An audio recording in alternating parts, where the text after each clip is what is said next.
So this week's guest is Will Steiner from the website biglater.com. And I've told the story a number of times on the podcast about how my godfather got me into investing when I was 10, 11 years old. So I'm not going to repeat that. But in preparing for this episode, I bumped into the other two investments that I have ever been given by someone as a gift. The first is a Series EE bond that was given to me by my father's aunt, Dorothy Fleek, of Ohio. And that was purchased in May of 1986 for $500, had a face value of $1,000. Maturity date was 5 of 2016, so May of 2016. She passed away, I think, in 2010 or 11, and so I got the bond before it matured, and I threw it on my shelf, and I still haven't redeemed it.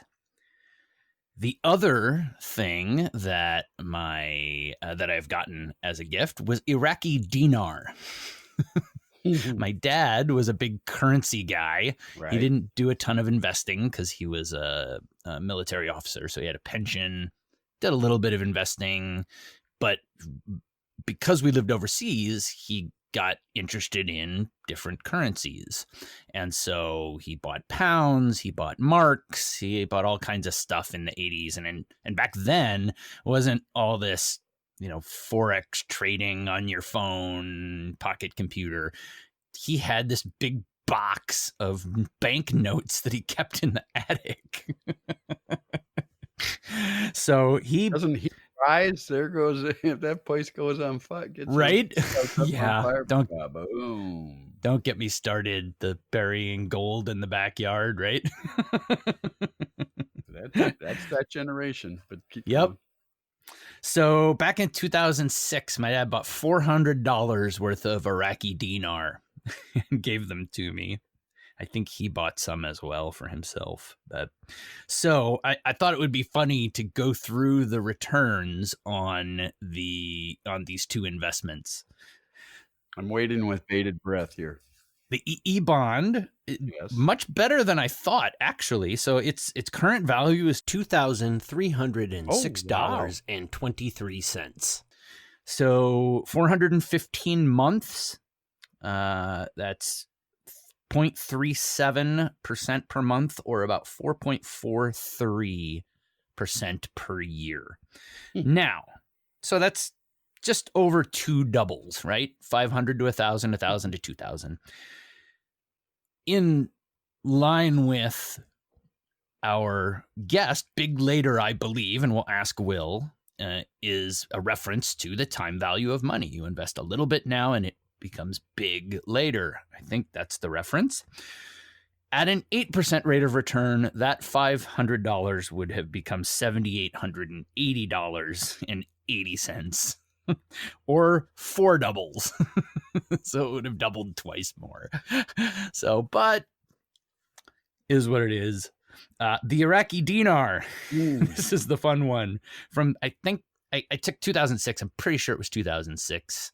And I just took January of 2006. Over that time period, that $400, the 500,000 Iraqi dinar, the exchange rate is now 1,461.5 dinar to the dollar, for a grand total of $342.11, or negative 1.04%. So, but the other interesting thing is the three things that I've been given were stock, bond, and cash. So I thought that was pretty interesting. The three investment gifts that I've gotten. So I should have held on to the stock for a little bit longer. But so with that, we will start episode 42 of the Valuability Podcast. Biglater.com with special guest Will Steiner. As we have mentioned, the Valuability Podcast is for financial professionals, business owners, and anyone interested in financial planning, business, leadership, and personal development. We believe that financial success comes from building a plan on the foundation of your values, and building your ability will help you get there. My name is Danforth Fleek. I was a financial advisor and product wholesaler for 20 years, and I am joined each week by my co-host, friend, and mentor, Philip Simonson.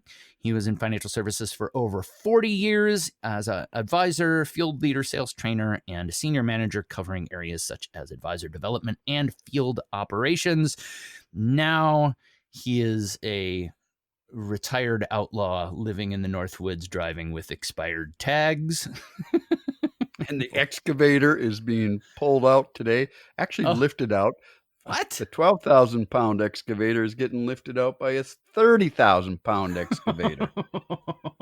Excellent. That wasn't. Thank you, Cousin Bill, who's an active listener. Excellent. I thought it great was going to be memories, stuck Bill. there until spring. I did too. Yeah. All right. So my thought for our little interrogatory conversation is that it is my dog Roger's birthday coming up at the end of this month. He's going to turn 6, and I've joined a Vizsla Facebook group that I thought was for getting together with other Vizsla owners, and it turns out that it's just people posting their Vizsla puppy photos. And so I am now struggling with, do I get another Vizsla? So I'm getting a firm head shake. No. He's got a great nose, but he is a handful. They got energy.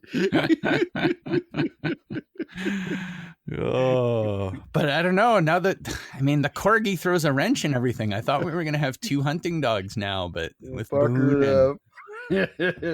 Well, his wife Lisa won out. Let's just say that.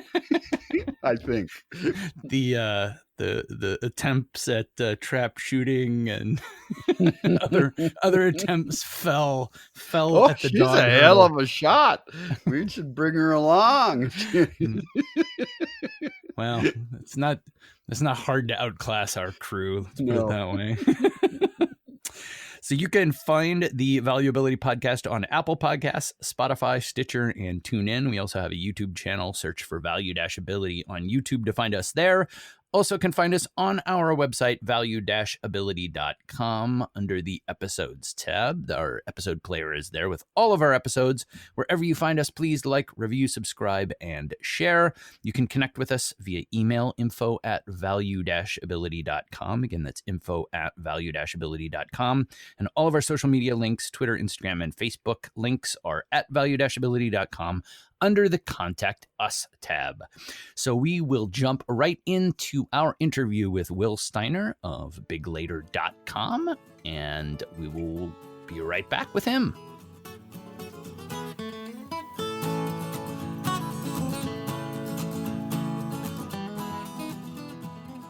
And now we are joined by Will Steiner, the founder of biglater.com. First of all, I want to say welcome and suggest everybody go and take a look at the website. Philip was just mentioning he took a look this morning and was very impressed, as I was.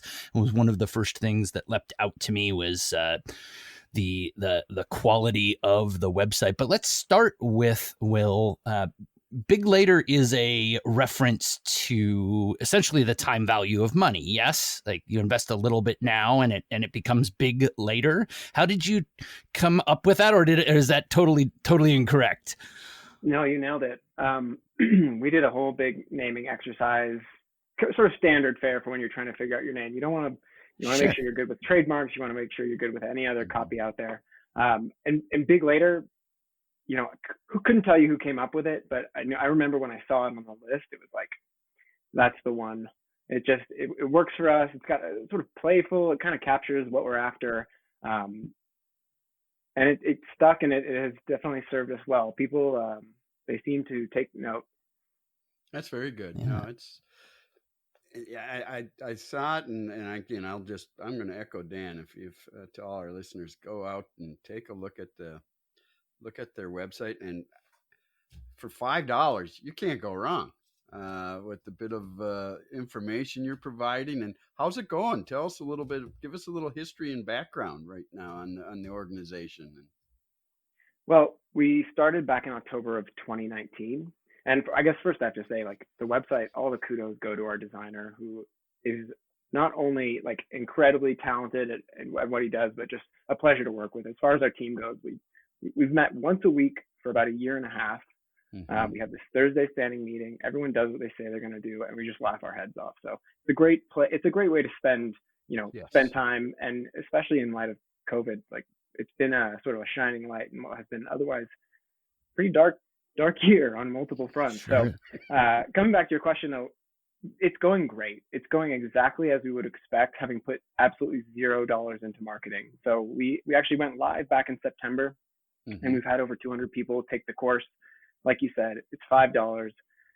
And that's just because this is information that needs to be accessible to every single young person in the United States. And right now they're just like woefully underserved by the institutions that you kind of hope would take this on. On that, Will, I believe it was on the website, and I could be wrong, or it might have been on your LinkedIn too. But I think one of the statistics are only 3 out of 5 millennials are actually investing in the market. Is that might true? be a little out of date after what the talking heads referred to as a generational buying experience. I think probably like something like 3 million new Robinhood accounts got spun up this year. So we may be a little out of date on that.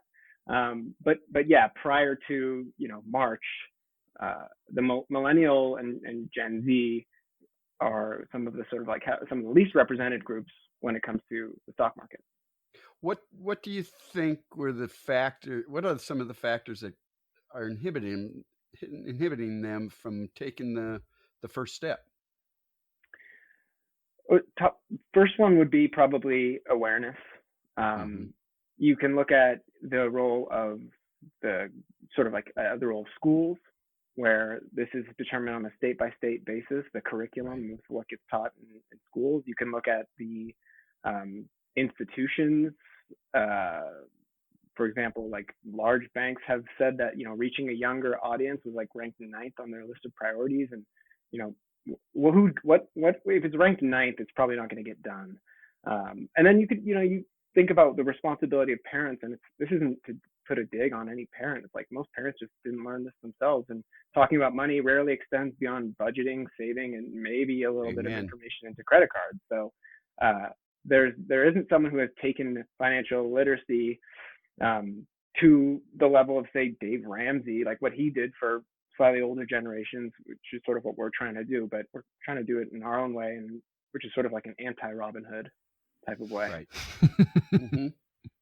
That's very good. No, it comes down to knowledge, and I think I've always joked one of the hardest. I have 3 sons, so one of the hardest jobs you have as an adult is raising your 3 children to become, or just raising your children to become socially responsible citizens, where they're not taking, they're giving. But we would talk about money, and you bring up a great point, because I've in chatting with them now, they're all in their 30s, but they said so many of their friends, it was still taboo. And when I was growing up, now I was born in the 50s. You didn't ask people how much they made. You didn't talk about money. Benita Van Caspel, she was she wrote a book, The Inflation, the Robin Hood of the 70s. Well, we haven't seen the backside of inflation since the early 80s. We haven't worried about it, but it was a great book. She kept things simple. Now the medium is like what you have, I think, is fantastic. Well, you hit on an interesting point here, because what makes a book about money great? Like, it has to be captivating in some way. It has to reach the audience on a level that, I don't need to tell you how dry financial jargon most writing about markets or about investing can be. And that's why books like, Richest Man in Babylon and Rich Dad Poor Dad that weave in a compelling story are the starting points of almost for anyone who doesn't grow up around money, or doesn't grow up at a dinner table where parents are openly talking about money and investing and house finances and personal finance. So I think what we are seeing, or what we're after as a company, is we wanted to jump on the renaissance that was the newsletter, and we saw what was going, the hustle and how Morning Brew were captivating their audience. We saw the sort of rise of Substack over the last couple of years. Like, email is not going away, right? And one of the advantages of it is that it meets people where they are. So for anybody who, maybe they haven't visited the Big Later site yet, just to clarify on what it is that we're doing and why it's different. Yeah, we know that learning has to be a great experience. If you want something to stick, the experience that you put the learner through has to be incredibly intentional. It has to be engaging. It has to be funny. And it has to pull on the sort of principles of learning experience design. So one of the people on our team is a learning experience design expert. I, as just a student of various disciplines, think learning experience design is a super interesting field and something that's going to be really relevant for sort of the new age learning mediums that we will inevitably see sort of rise as colleges decline in popularity, or perhaps have to pivot just based on the rising costs. And I think learning on the internet is one of those things that we all agree that you can do it, but we rarely talk about how hard it actually is. It's hard to know where to start. It's like you have unlimited information. You don't know what's trustworthy.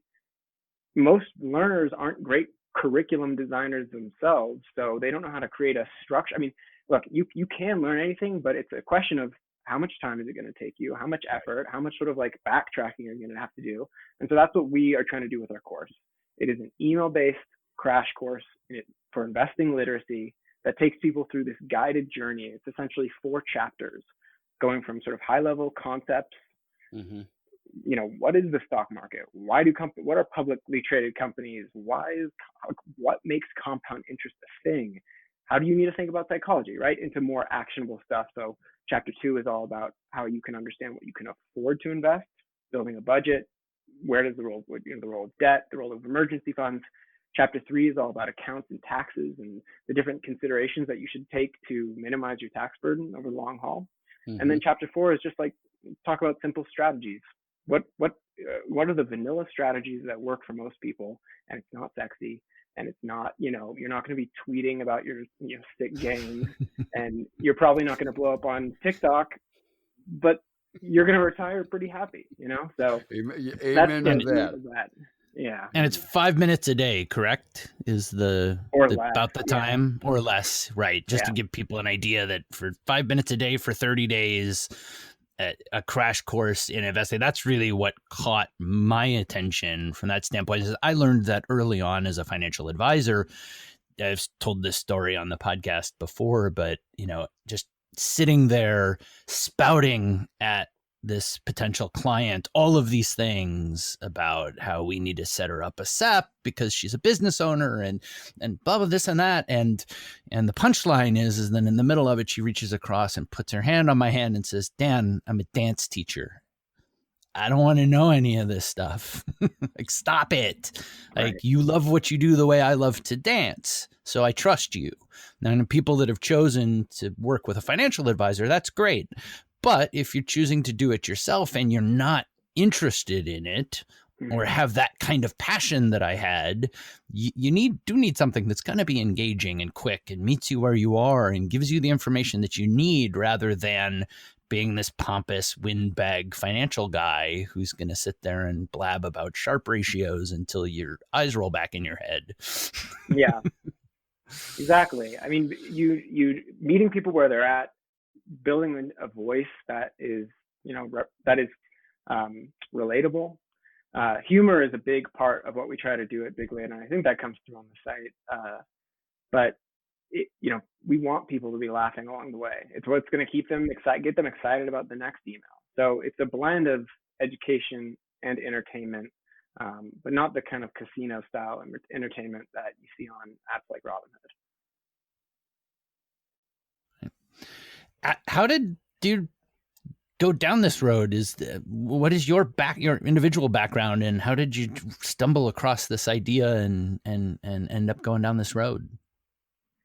I read Rich Dad Poor Dad That was like the start, which Sure. I think many people, like I said, it's a start for a lot of people. And then I read kind of the classic, or I guess the canon of financial literacy literature, which was like, I read what Works on Wall Street, which actually probably doesn't fall into that direct canon, but it's like I read also Patrick O'Shaughnessy's, the book he wrote about called Millennial Money.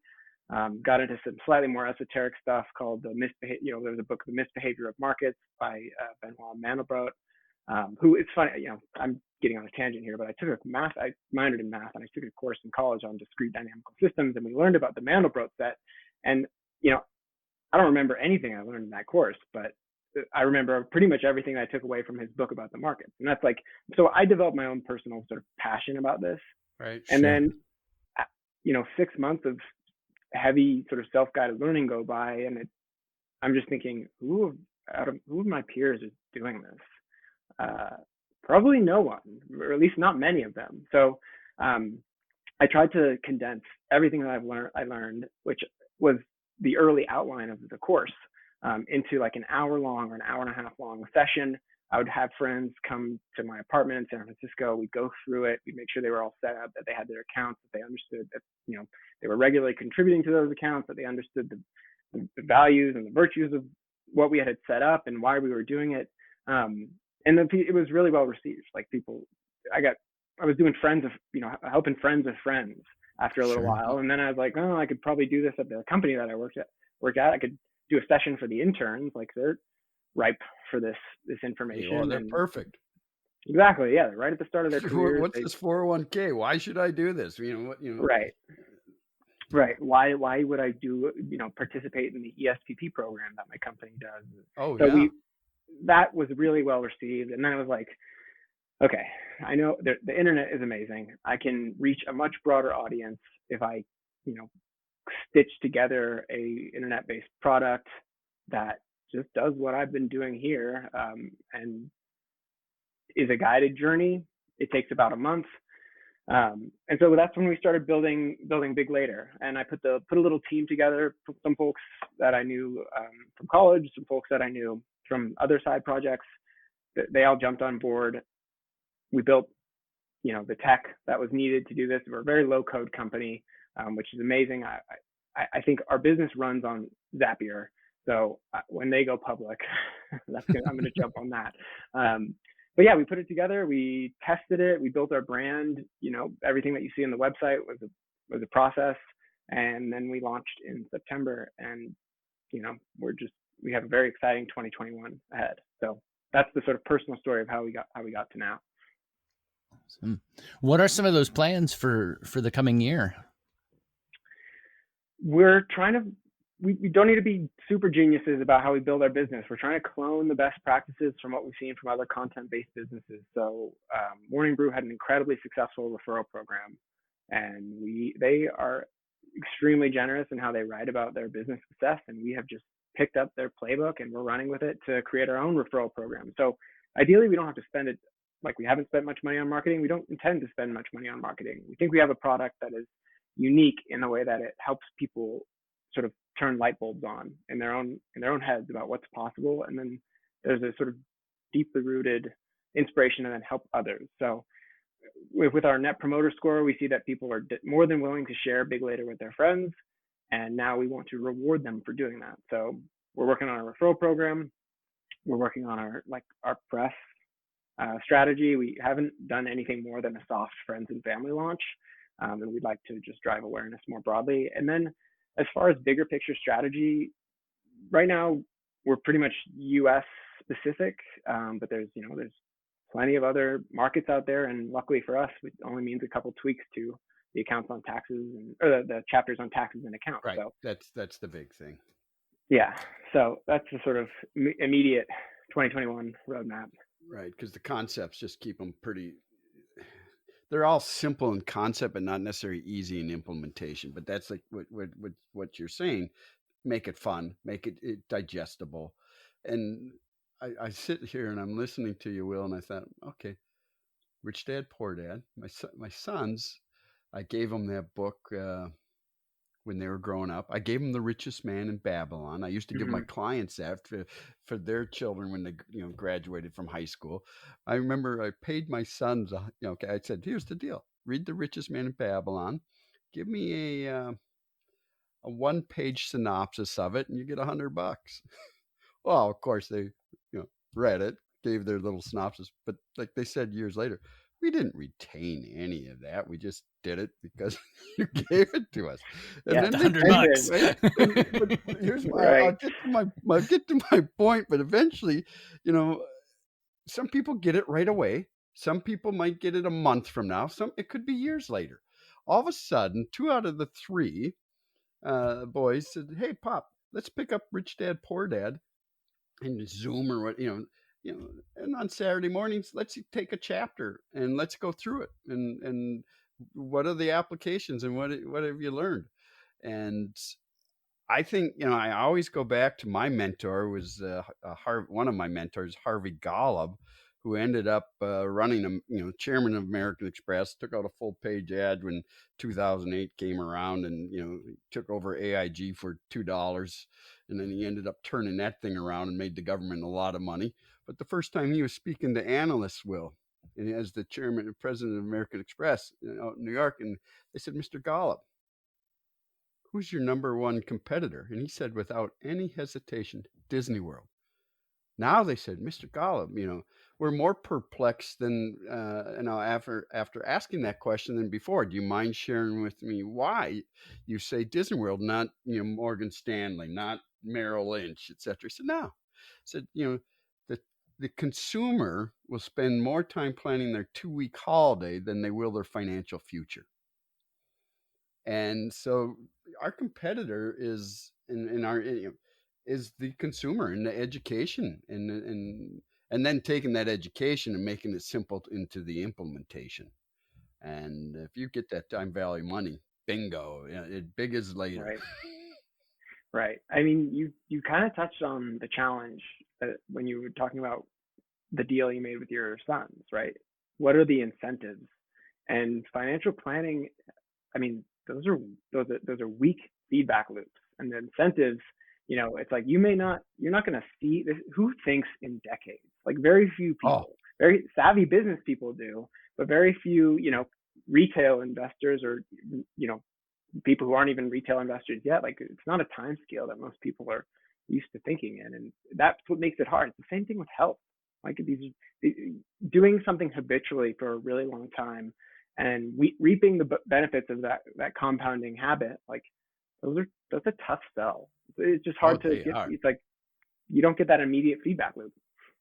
No, it's really interesting. I'm actually trying to convince a professor from Michigan State to come on, who is a health professor, and his main course of study is exactly that: how people perceive these minimal health risks, such as smoking, overeating, and he's having a hard time seeing why I'm interested in it. But it's exactly to that point, which is you're not getting the confetti on your phone. You're not getting the immediate. That's kind of one of the interesting things about it, is that you do engage at least a little bit from the standpoint of that it's in a format that people could at least still, like you said, whether they're sitting at their desk reading the email or whether they're reading it on their phone or wherever they are, they can access that information the way that's good for them. But you're right. It's just shifted from Disney to YouTube and Facebook, doom scrolling now. Right. So trying to put together something that competes in that same space. People don't want to change. Go ahead, Will. I mean, I was going to say is people do more to avoid pain than they will pleasure. And I think there was a statistic: those people who've had heart attacks, and to comply with what the doctor then after okay, I just saved your life. Now for you to continue living, here's the 3 things you need to do. They say only 4 out of 10 actually comply with what the recommendations of the doctor. They go back smoking, go back drinking, go back overeating. Much has been written about the science behind habit building and, the psychology of it, and how probably little the people who have to prescribe, whether it's for medical reasons or financial, like how maybe little they understand the psychology behind habit building and all of the biases that are working against us for these long-term things. So one of the principle, some of the stuff that we draw on for our course, some of the learning experience design stuff is around like what are the inherent internal, or I guess intrinsic drivers behind behind habit building. And I think Daniel Pink is that's right. He's written a lot. Yeah, he wrote that book Drive. He wrote he's written a lot of stuff, but like the three things that he talks about are intrinsic, motivators are autonomy, mastery, and purpose. And so to the extent that we can coordinate like what it is that we're trying to do with the action, the reasoning of why you would do this, and the understanding of what's in it for you in the long term. Like, for example, how much money you can save on fees, right? If you're not paying an advisor, or even if you just reallocate what's in your 401k to a lower cost index fund versus a target date fund, which have, not to dig on them, but like, a 0.51 expense ratio is a lot higher than a 0.02 or a 0.03 expense ratio. So we try to, what we want our readers to come away with are not just passive consumption, but to be active participants in their journey towards, financial literacy. So every chapter ends with an action item. And that's something that people really seem to have liked, right? That's very good. Can your people reach out to, there's not a forum out there that they can come together and chat, or do they have chat rooms or anything? Or are they just in silos at the present time? Right now, we have nothing that connects, peer to peer for our readers, but we do have something in the works. So like part of our referral program is one of the rewards, if you refer 3 people, is you get access to our community. And that's where we intend to do, a lot of the sort of the deeper discussions, host just fun stuff, like happy hours, AMAs with folks that we brought in from our network, professionals, just create the goal is to create a really engaged community, because there's appetite for this. And the places where it currently lives is like on Reddit, our personal finance. And we, like I said before, you spend a month with someone, giving them information that they enjoy. You build that trust over that period of time. And so I think we're going to have a really engaged community. We've got some very smart folks in the sort of advisor roles for the business that are helping us with that. But that will be that's a big part of our 2021 referral program initiative. Very cool. And I just put together, I don't know, it seems like there's a lot of psychology behind what you guys have done. So there's a lot of good deep thinking, but kept it pretty simple. It's 28 days. You got a month. Well, you normally 28 days, 31 days to create a new habit. Was there anything behind that? Yeah, I mean, I would like, there is, we're trying to, this is the back end stuff, right? What they see on the front end, nobody needs to know that, we're trying to use the best of behavioral psychology for good, right? Absolutely. It's not manipulative. It's not, like you said, right. It's all to help them out. And the more that we all become familiar with this behavioral psychology, the mind is going to be the greatest thing that we're going to learn in this century. And the other centuries, hell, my grandfather, it was natural resources. Then it was Ma Bell, and then it was Microsoft and Apple. But it's going to be the mind. And take it away, Will. Go ahead. I don't mean to cut you off. Oh no, I mean it's fascinating what we understand about our brains. What we still don't understand, how it gets. Okay, I guess to go on a little tangent here, but like, have you seen the movie The Social Dilemma?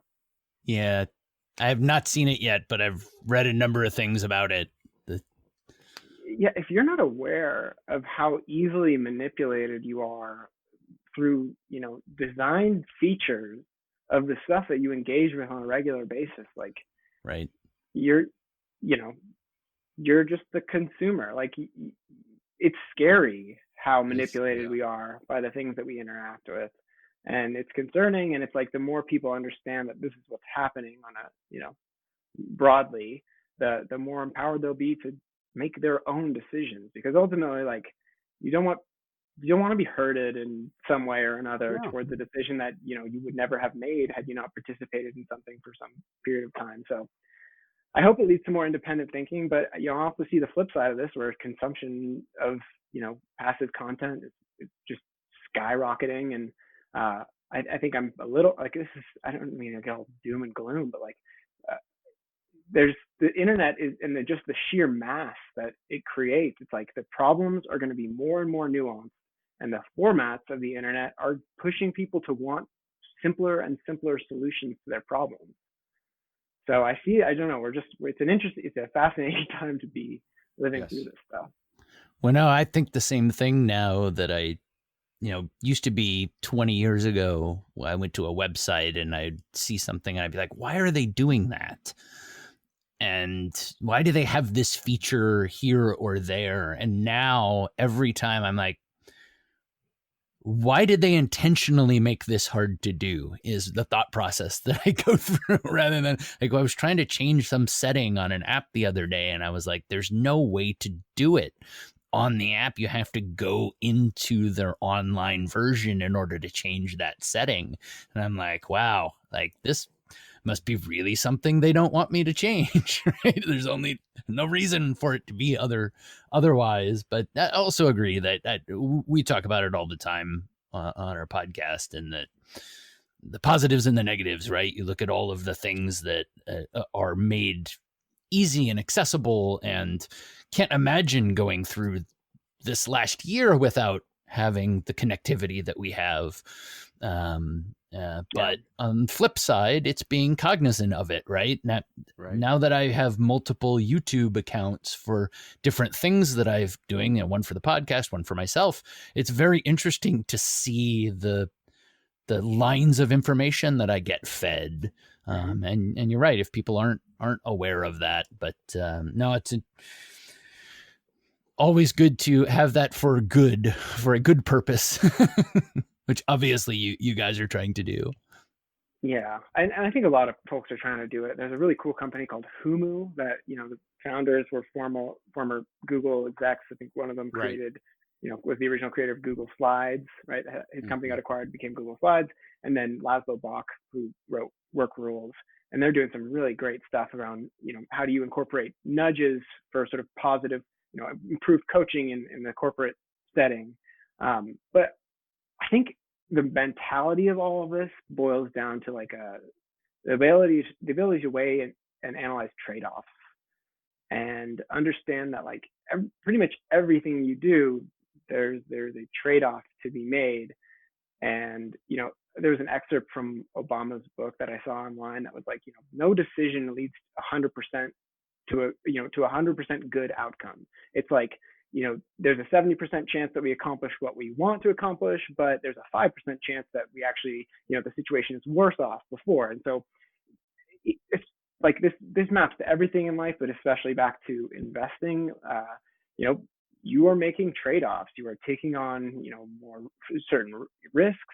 There are opportunity costs to consider. And I think if people, try to hone that muscle of evaluating the trade-offs versus just seeing them as, this, what something might lead to versus what not doing it might lead to. I think we all have people who are better able to assess the long-term impact of their decisions. Yeah. I think, as leaders or informal leaders, or, as parents, or, just partners, teaching people how to think is one of the hardest jobs we have. And we have, Dan and I will say, make reversible decisions quickly, irreversible decisions slowly. But I know we're coming up near to the end here. So Will, I'd like to ask you, if you were in our shoes, what questions would you wish we would have asked you that we didn't, of course, that then a lot, that you'd like to bring forth here? That's a good question. I thought you guys asked great questions. I thought we had a kind of a dilly-dallying conversation. I got to do my little shtick about big later. I'm always interested in conversations about like how do we help people think better, and my personal thinking on this is sort of derived from the Minerva Project, which is a really interesting company slash education institution that they got like 25 million from Benchmark back in the day, back in like 2016 or 17, to create a first principles fully digital university. And they're the core tenets of sort of what they're after, what they want to achieve for their students, is they want people to be able to think critically, think creatively, communicate effectively, and interact effectively. And there's a lot, that for me, that kind of captures it. What we're after, what education should be about. That, and I think the emphasis on trade-offs. I was glad I get to spend a little time talking about that, because yes. Things are always more complicated. People are complicated. Problems are complicated. Solutions are complicated. Like, you got to be able to see things for what they really are. And if you can't talk about the other side of a decision, investing, perfectly good example of that. Like, you have some work to do on your own development of how you think. Mm-hmm. I'm going to go back to trade-offs and this big late, and love the big later. I've probably said that 3 times now. There's the power of 3 in the trilogy. So I'm stopping now, but here's why I love it as well. It's all about the delayed gratification. And you mentioned it earlier, the richest man in Babylon. What hasn't changed through time is he had a formula in that book. Look, if you live on 70%, you save 20%, and you invest 10%. And if you can start, you talked about pink, autonomy, freedom. I'm 64 years around the sun now. Well, now work is optional and retirement's affordable. And it was because I started in this industry at a very early age, and I knew that discipline, the time value of money. Ben Franklin kind of just gave us all of that. The penny saved, the penny earned, etc. But I can, if we can help people just live on, invest that 10% for the future, that will give them that financial independence, and it won't get them wealthy, but it'll certainly make, give them a lot more options. So I appreciate everything you're doing, Will, and your team. And Philip spoke to it specifically, and I think for our audience, it was one of the things that leapt out at me as an opportunity to have you on, Will, was for financial advisors, the incentive is to go where the money is. And often the money isn't with people who are just starting work. And so if you're doing that, it's typically as a favor to a client with one of their kids. So for our audience to be able to have a tool such as yours that's, non-affiliated, it's not biased, it's not associated with, and I won't even get me started in with all of the conflicts of interest that come from having your financial advisor compensated the way that they are, but for a totally different episode.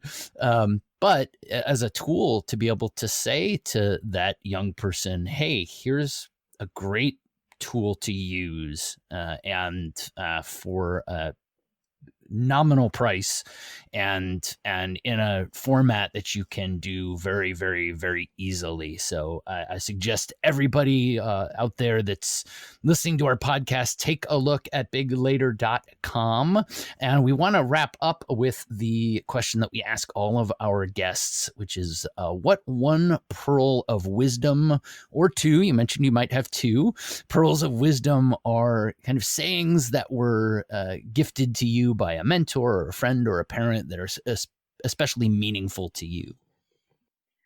I had the good fortune of working for one of the greatest corporate leaders, I would say, of the last 10 years, a leader at Salesforce, who I was one of the analysts on his strategy team. And we had a big presentation to give, and I was like, I'm gonna dress for the occasion. So I threw on like a blazer and slacks and like shiny shoes, and I walk into the meeting, and these are the tech executives. They're not super impressed by that, but someone makes the offhand comment of like, "Oh, whoa, looking sharp," and I said, you got to dress for the job you want, and the EVP, who was at the other end of the table, said, "Well, if that were the case, I'd be dressed like a hockey player." And I think, at that moment I was like, I don't need to take myself that seriously. And, I think that gets reflected in Big Later and in the writing and in what we're trying to do. Like, at the end of the day, incentives really do matter. Like you said about the model for how financial advisors make money. Like, our incentive here is to spread awareness of something that can change people's lives. And we're trying to make some money. It's not 100% altruistic, but we're trying to make that trade-off of like, is this worth $5? An easy decision for people. Absolutely, no brainer. Awesome. Once again, if people want to reach out to you, you comfortable giving out your email or a Twitter handle, or how would they get in touch with you if they want to touch base with you? If anyone wants to touch base, they can send me an email at will@biglater.com, or they can follow us on Twitter. Our handle is Big L, the number 8R, so Big Later, but with a little 8 in the middle, and then sign up for the course. That's another way to get in touch with us. That's a great way to get in touch. $5. Absolutely. Awesome. Thank you so much for spending the time with us, and we'll definitely keep in touch and see how things are progressing as Big Later continues to develop. Thanks so much, Will. Thank you both. Cheers.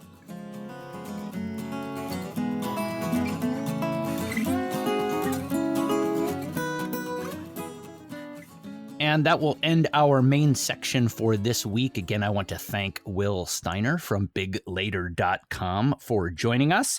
We are going to transition into our questions section this week. For those of you that have been listening for a while, you know that we have done article reviews for quite a while.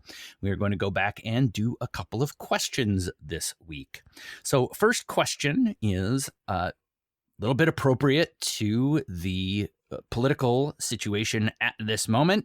What is the historical U.S. economic and stock market performance when the same party has the presidency and a majority in both branches of Congress compared to performance under other conditions? So I got this question sent to me on a question website, Quora.com, and there were always pieces on this throughout my career. Right. And pretty unanimously, I couldn't find it. Used to be able to see it broken down by if it was a Democrat in the presidency with a Republican Congress and so on and so forth. I didn't find that when I did research for the current numbers. In my past lives, that combination was always the highest. Democratic president with Republican Congress, followed by Republican president with Democratic Congress. Typically, in the past, I've seen numbers be that split Congresses. Now, the interesting thing about the numbers that I found this time was that I do not recall what time frames were used in the pieces that I've seen in the past. So let's run through the numbers and then we can talk about it real quick. So how markets react when the president and Congress represent different political parties. So from 1937 to present, with a Democrat in the presidency and Republican-controlled Congress, or Republican-controlled presidency and Democratic-controlled Congress. 1-year returns are 14.61, whereas with the same political party, the 1-year number is lower, 12.95. Now, very quickly, that starts to erode. Over 3-year numbers, the split government drops down to 11.56 annualized return, and the same party goes to 12.14. At 5-year, they're in a dead heat. 11.4 for different and 11.62 for same. And then over 20-year timeframes, the same political party wins out, 12.19 over the different political parties at 10.33. Now, the first thing that I always like to point out is no matter what, it's up double digits. Particularly after that first year, the momentum's going, everything's happening. As you can see, what happens after going into the third year. Right. Well, the other side of that potentially could be that the government is changing, and therefore they're not really paying attention to business. They're dealing with other things. And so business just kind of continues on, right? That seems to be the relevant thought process of that when government is paying attention to other things, business tends to do fine. Then once they get their act together, they start bothering them a little bit more. But overall, I always say this, look, and I said this in my answer to this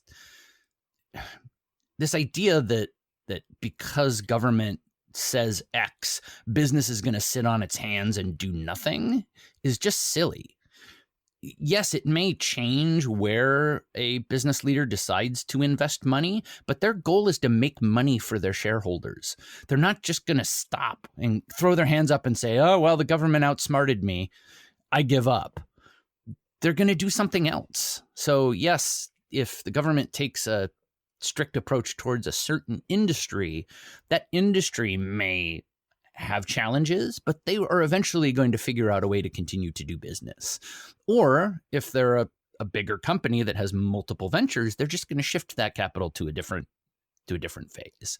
So overall, that's always the takeaway that I have when I look at these numbers, is that regardless, business continues on just fine.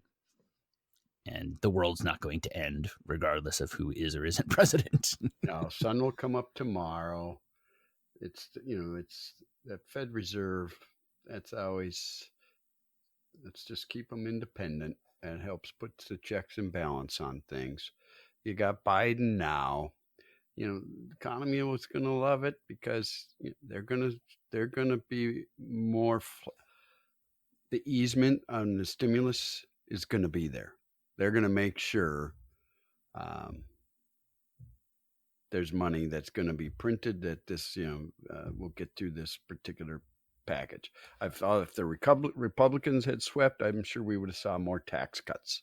So, like you said, it can be, I'm not going to get into all the economics, but could have been just a push. But most of the time, that's really what it is, as you just described. It's a push. It doesn't really matter. Right. Everyone thinks, the Republicans are great for the economy, and I'm not going to get political here, but that's not necessarily the case. I think if I remember right, Miles is a big historian. He'd be on the squat boxes. He was our president of Financial Network, one of the largest independent broker dealers. He loved the stock market and the elections, and he would be asked to speak on these squat boxes. And he would say, look, historically, if the Democrats are in, the economy does better because they like to spend money, and money's good out there. Now, Great Society, war and the Great Society, that leads to the inflation of the 70s, but we're not going to see that for a while. I thought that was Jimmy Carter's fault. No, just joking. Poor Jimmy. Well, we've been there. We talked about it in an earlier one. He'll go down as probably one of the most honest presidents, I will say. And, Volcker told him, you hire me, you appoint me, excuse me, you're not going to get reelected. Well, but that's always it, right? It's always the next guy's problem. It always turns into the next guy's problem. Well, thank you. And that's what you're all, if we dug deeper here, people inherit, different parties inherit other people's messes, and it takes a while to clean them up. Yeah. Yeah. And going both ways. I'm not pointing one direction or another. Absolutely. There's always those things going on. So, well, let's jump on to our second question. What are the pros and cons of a backdoor Roth IRA conversion? All to you, Dan. You rock it. All right. So first, let me explain what they're referring to here when they're talking about a quote unquote backdoor Roth IRA conversion. Essentially, what they're talking about here is making a non-deductible contribution to an IRA, which anyone can do. There's no limitations on that. It's not tax deductible. So you put the money into the IRA and then you convert it to a Roth. Now, the first limitation here is that when you do a Roth conversion, any IRA funds are converted pro rata, which means that they are going to take the amount that you have that is deductible and the amount that is non-deductible, and they're going to take an equal percentage based on how much of those two you have. So if you have 50% deductible and 50% non-deductible, what gets converted is 50-50. So that's bad if you have deductible IRA money, because you're going to have to pay the tax on that. I mean, it's not terrible, but you need to know that you're going to pay the taxes on that. The other complication that comes in from having mixed IRA is that if you leave it that way and you get to retirement, when you start taking distributions, it's a tax headache. It's complicated because all of your withdrawals have to come out pro rata, and they come out pro rata at the time that you take the withdrawal. And so you have to keep track of the values of the two different pots. And if that money gets commingled, it's just a nightmare.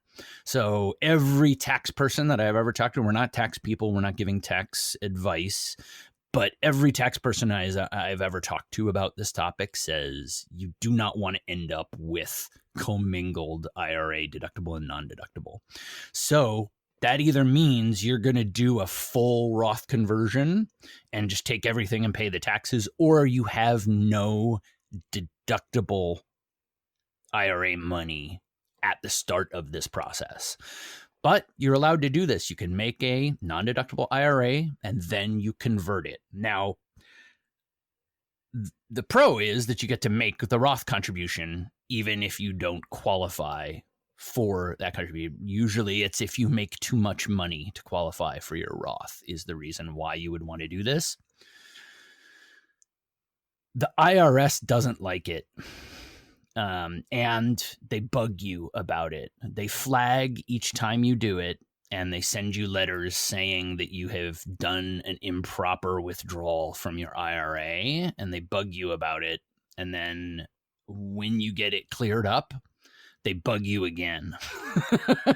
I've had both times that I did this. The year after, they sent me a letter saying that I owed them taxes and penalties because I took an early withdrawal from an IRA because they didn't check to see whether it was non-deductible or deductible. They just saw it came out of an IRA. They saw that I was 40 years old, and they sent me the letter. Now, my tax guy cleared it up, but literally the week I got it, finally got a letter from the IRS saying that it was cleared up. I got a letter from the state of Minnesota saying that I had done the same thing. I had to go through that process. And then the next year, exactly the same thing happened. So it is just a reflex on their part. So just also know that you're going to have to justify what you did, and that your tax person's going to have to get involved. Now, it didn't cost me anything. He didn't charge me anything to do it. He just drafted a letter and fired it off, and it worked. But just know that that is a con, that you're going to get a letter from the IRS. Getting letters from the IRS is not a fun thing. you take it out and you see that logo, it's just not a warm, fuzzy feeling. So any thoughts on either on the last question, Si? No, that's good. Good explanation. Yeah, I just saw that one also in our inbox, and I thought it would be a good one to cover as well. So please continue sending in questions. We'd love to do more question segments, but we rely on you for those questions. So please continue to send in those questions for us. If you have topics that you would like us to cover or questions for us, send them to us at info@value-ability.com. Again, that's info@value-ability.com, or you can reach out to us through social media. All of our social media links are on value-ability.com under the Contact Us tab. Wherever you find us, please like, review, subscribe, and share. Next week, episode 43, we will wrap up our values-based episodes with the value of forgiveness. What values would you like to see featured in upcoming episodes. This is the last of the first 4 that we picked out originally. So we will sit down and pick some more going forward. Send us an email. Let us know what values you would like us to cover in upcoming episodes. As always, thank you for listening. Be sure to join us next week. And remember that financial success comes from building a plan on the foundation of your values, and building your ability will help you get there.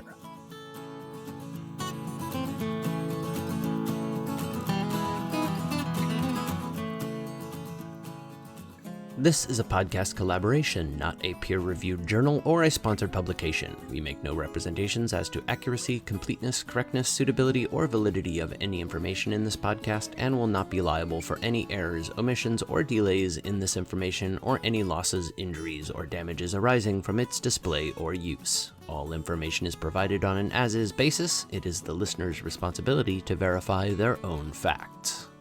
You should be aware of the real risk of loss in following any strategy or investment discussed on this podcast. Strategies or investments discussed may fluctuate in price or value. Investors may get back less than invested. Investments or strategies mentioned on this podcast may not be suitable for you.